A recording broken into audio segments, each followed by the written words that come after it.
ప్రభునందు ప్రియమైన శ్రోతలకు వందనములు. ఈ పోడ్కాస్ట్ కార్యక్రమం నాకు స్వాగతం. మీ అందరి కొరకు ఈ కార్యక్రమమును ప్రసారం చేయుచున్నాం. విని దైవాశీస్సులు పొందుకోగలరు. ప్రభువునందు ప్రియమైన శ్రోతలు, యేసుక్రీస్తు ప్రశస్త నామములో మీ అందరికీ శుభములు, వందనములు. ఈనాటి మన ధ్యానాంశము కీర్తనల గ్రంథంలోని మొదటి కీర్తన ఆధారంగా ఎన్నుకొనబడినది. The way of the righteous the Lord watches over. నీతిమంతుల మార్గము యెహోవాకు తెలియను. కీర్తనల గ్రంథానికి ఒక ప్రవేశ ద్వారం వంటిది ఈ మొదటి కీర్తన. ఇది మనకు రెండు రకాల జీవ మార్గములను పరిచయం చేస్తుంది, నీతిమంతుల మార్గము మరియు భక్తిహీనుల మార్గము అని.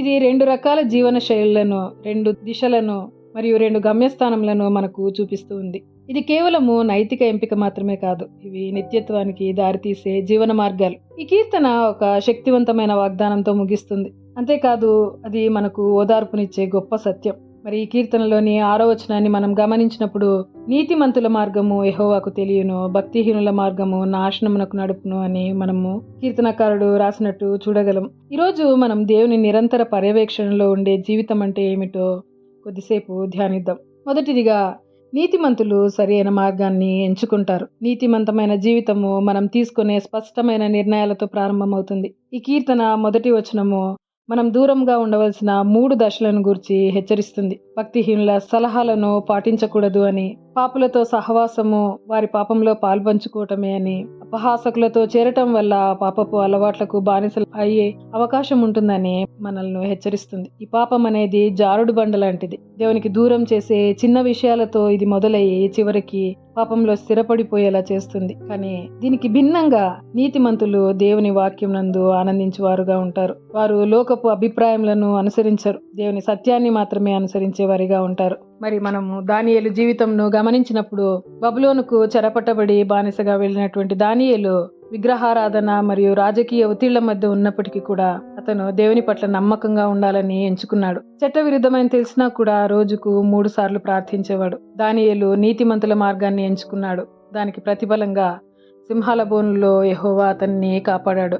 రెండవదిగా, స్థిరత్వము మరియు ఫలభరితత్వం. అతడు నీటి కాలువల ఎవరనో నాటబడినదై ఆకు వాడక తన కాలమందు ఫలమిచ్చు చెట్టు వలె ఉండును అని మనము 3వ వచనంలో చూస్తాం. నీతిమంతుని జీవితము నీటి కాలువల ప్రక్కన నాటబడిన చెట్టుతో కీర్తనకారుడు పోలుస్తూ ఉన్నాడు. ఈ చెట్టు అడవిలో పెరిగినటువంటిది కాదు, తోటమాలి అయిన దేవుడు దానిని ఎంతో శ్రద్ధతో నాటాడు.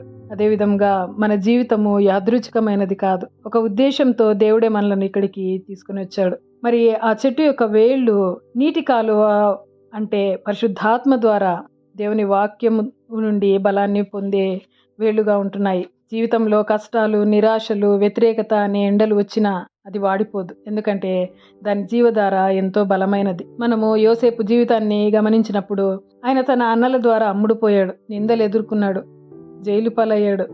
అయినప్పటికీ దేవుడు అతనికి తోడుగా ఉన్నాడు. యెహోవా యోసేపుకు తోడై ఉండెను అను వాక్యము పదే పదే మనము చూడగలము. పరిస్థితులు కఠినంగా ఉన్న యెహోవా అతని మార్గాన్ని కనిపెట్టి చూసినందున అతడు వర్ధిల్లాడు. మూడవది, యెహోవా నీతిమంతులను కనిపెట్టును. నీతిమంతుల మార్గము యెహోవాకు తెలియను. ఇక్కడ తెలియను, కనిపెట్టును అనే పదానికి అర్థము, అతడు మనల్ని పూర్తిగా ఎరిగి ఉన్నాడు, మనల్ని జాగ్రత్తగా కాపాడే దేవుడు, నమ్మకంగా సంరక్షించే తండ్రి. ప్రభువు తన వారిని ఎరుగును అని వాక్యం సెలవిస్తుంది. ఇది ఎంతో ఓదార్పునిచ్చే విషయం. నీతిమంతులు ఒంటరిగా నడవటం లేదు. ప్రధాన కాపరి తన గొర్రెలను ఏ విధంగా కనిపెట్టి చూస్తాడో అదే విధంగా తండ్రి అయిన దేవుడు నీతిమంతులను కాచి కాపాడి నడిపించేవాడుగా ఉంటున్నాడు.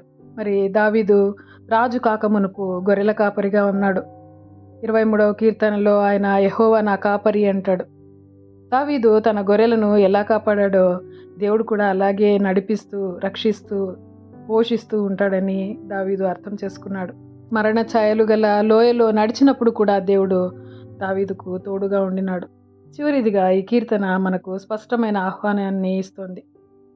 మీరు నీతిమంతుల మార్గాన్ని ఎంచుకోండి. ప్రతిరోజు దేవుని వాక్యంలో ఆనందించండి. నీతివంతమైన జీవితము దేవుని వాక్యం ద్వారానే బలపడుతుంది. యెహోవా మన మార్గాన్ని కనిపెడుతున్నాడని నమ్మండి. యేసుక్రీస్తు స్వయంగా పరిపూర్ణ నీతిమంతుడు. ఆయన ద్వారానే మనము ఈ ధన్యకరమైన జీవితంలోనికి పిలువబడ్డాము. కాబట్టి మనము ఆయన రాజ్యమును, నీతిని వెదుకువారంగా ఉండాలి. మరి ప్రార్థన చేసుకుందాం. ప్రభువా, మేము నీతిమంతుల మార్గంలో నడుచుటకు మాకు సహాయం చేయము. నీ వాక్య ధ్యానమందు ఆనందించు వారముగా మరియు బలపరచబడు వారముగా ఉండువలాగున కృపచూపు. మా ప్రతి అడుగును మీరు కనిపెడుతున్నందుకు వందనాలు. నిత్య మార్గంలో మమ్మల్ని నడిపించుమని యేసుక్రీస్తు పరిశుద్ధ నామంలో ప్రార్థించి వేడుకొంచున్నాము తండ్రి. ఆమేన్.